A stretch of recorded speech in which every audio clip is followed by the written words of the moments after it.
Hello दोस्तों, welcome to my YouTube channel Islamic name. मेरा नाम साक्षी है और आज मैं आपको बताने वाली हूँ इफ़्रा नाम के बारे में। इफ़्रा नाम लड़कियों के लिए इस्तेमाल किया जाता है।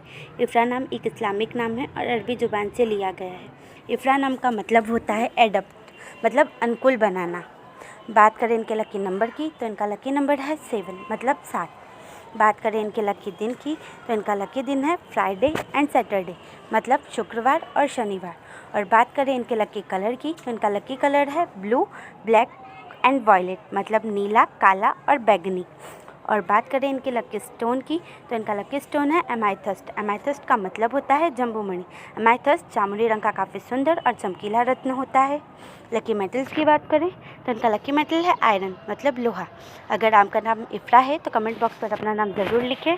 ये जानकारी अगर आपको अच्छी लगी हो तो हमारे चैनल को सब्सक्राइब करें और वीडियो को लाइक करें। अगर आप अपने नाम के बारे में जानना चाहते हैं तो कमेंट बॉक्स पर अपना नाम ज़रूर लिखें। अपने दोस्तों के साथ इस वीडियो को शेयर करें।